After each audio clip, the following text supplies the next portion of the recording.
नमस्ते, आप सभी का हार्दिक स्वागत और अभिनंदन। विषय पर बढ़ते हुए बात करते हैं कि आज का टॉपिक क्या है हमारा।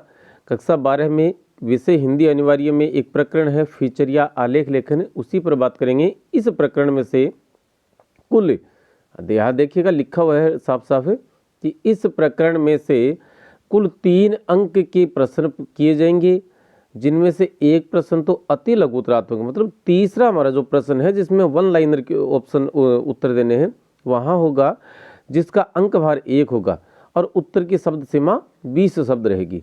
दूसरा प्रश्न है वह लघु उत्तरात्मक श्रेणी का होगा, जिसका अंक भार 2 और उत्तर की शब्द सीमा 40 रहेगी।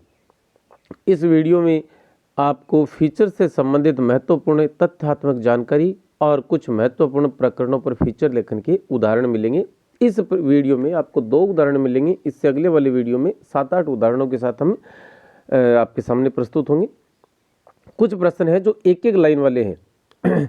फीचर क्या है कि जब कोई लेखक किसी घटना को इस प्रकार आकर्षक, सजीव और रोचक शैली में प्रस्तुत करता है कि उसका स्वरूप पूर्ण रूप से स्पष्ट हो जाए तो उसे फीचर कहते हैं। दूसरा है फीचर क्या है अथवा फीचर से आप क्या समझते हैं, तो इसका उत्तर लिखा है। यहाँ देखिए 2 पार्ट बना रखे हैं, तो ये दूसरा पार्ट समझाने के लिए आप इनको उत्तर में काम ले सकते हैं, लेकिन सही उत्तर ये है इसका कि फीचर एक सुव्यवस्थित, सृजनात्मक एवं आत्मनिष्ठ लेखन है, जिसका उद्देश्य पाठकों को सूचना देना, शिक्षित करना और मनोरंजन करना होता है। अब इसके समझाइश के तौर पर यह लिखा है कि समाचार लेखन में रिपोर्टर या लेखक अपने विचार शामिल नहीं कर सकते, जबकि फीचर लेखक किसी फीचर में अपने विचार, सुझाव एवं भावनाओं को शामिल कर सकते हैं। फीचर में किसी विषय का वर्णन कैसे किया जाता है, तो फीचर में किसी विषय का विषय के अनुकूल भाषा शैली में, मतलब विषय कैसा है उसी के अनुकूल होगा। यदि साइंस पर फीचर लिख रहे हो, आप किसी यात्रा पर लिख रहे हो, किसी व्यक्ति पर लिख रहे हो, तो उसी के अनुकूल विषय की विषयानुकूल भाषा शैली में क्रमबद्ध वर्णन और विश्लेषण किया जाता है। नेक्स्ट क्वेश्चन है कि फीचर कितने प्रकार के होते हैं, तो फीचर कुल 8 प्रकार के होते हैं। आपको 8 के नाम कभी नहीं पूछे जाएंगे, आपसे 1 या 2 के नाम पूछे जाते हैं। लास्ट एक दफ़ा आया भी था ऐसा सवाल। समाचार आधारित फीचर, दूसरा खोज परक, तीसरा साक्षात्कार, चौथा जीवन शैली, 5वां रूपात्मक, 6ठा व्यक्ति चित्र, 7वां यात्रा और 8वां विशेष रुचि के फीचर।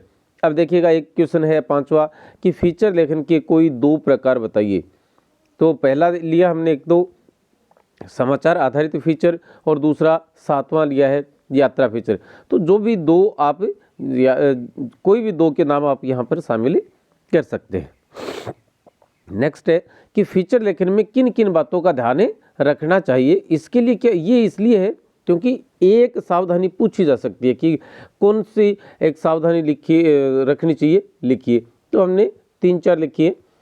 फीचर को जीवंत बनाने के लिए उसमें पात्रों का होना बहुत ज़रूरी होता है, नंबर 1 बात। दूसरी है फीचर का प्रस्तुतिकरण इस प्रकार होना चाहिए कि पाठक को लगे जैसे वह इस घटना को आंखों देख रहा है या कानों सुन रहा है। आप ये 2 नंबर का लिख सकते हैं यदि सावधानी पूछी जाती है तब। या तीसरा कि फीचर को मनोरंजन परक होने के साथ साथ सूचना परक भी होना चाहिए। परक का मतलब होता है प्रदान करने वाला, कि मनोरंजन प्रदान करने वाला तो होना ही होना चाहिए फीचर को, लेकिन साथ में सूचना प्रदान करने वाला भी होना चाहिए। चौथा है फीचर तथ्यों, सूचनाओं और विचारों पर आधारित होना चाहिए। फीचर और समाचार लेखन में अंतर बताइए, 1 अंतर बताइए या 2 अंतर बताइए, ये लिखवाए जा सकते हैं आपसे।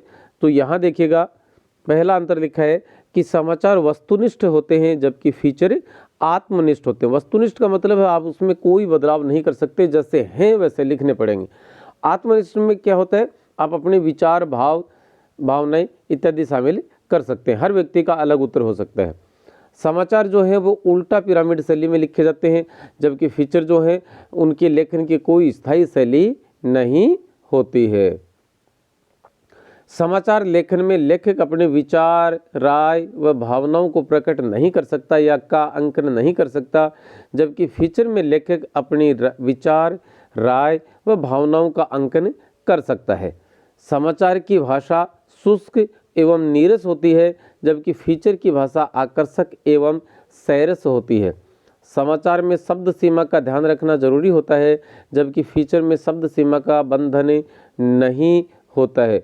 यदि फीचर बड़ा हो तो उसको टुकड़ों में प्रकाशित या प्रसारित किया जा सकता है।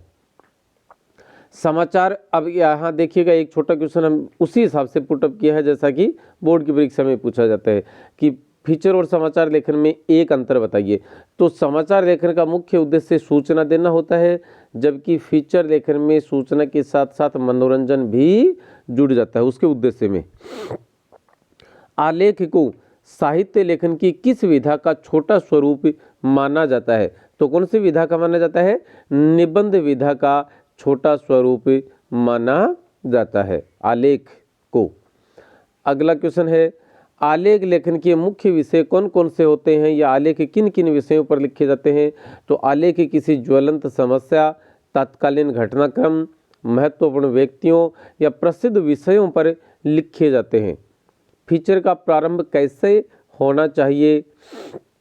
उत्तर लिखेंगे कि फीचर का प्रारंभ आकर्षक भी हो, सैरस हो, कलात्मक हो एवं रुचिकर होना चाहिए।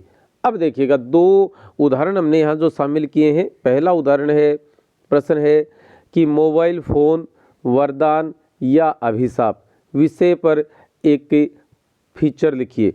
तो इसके लिए हम फीचर में हो सकता है 40 से शब्द ज़्यादा हों, लेकिन जब हम परीक्षा में लिखते हैं तो लगभग यहीं तक पहुँच पाते हैं कि मोबाइल फ़ोन मानव की वैज्ञानिक प्रगति का प्रमाण है। यह एक उपयोगी तंत्र है, अपनी बात दूसरों तक पहुंचाने और सामने वाले की बात सुनने और संदेश लेने देने में हमारी मदद करता है। आपके सामने है, आप जानते हैं फ़ोन के बारे में। आकार में छोटा और हल्का होने के कारण इसे रखना और लाना ले जाना मतलब कैरी करना आसान होता है। संचार क्रांति के इस युग में मोबाइल का स्थान बड़ा महत्वपूर्ण है, लेकिन अनेक लाभ होने के बावजूद इसकी कुछ कमियां भी है। लगातार उपयोग से मानव मानसिक रूप से अस्वस्थ होता जा रहा है। बात बात में झुंझलाहट प्रकट करने लगता है। उसकी सहनशीलता कम होती जा रही है।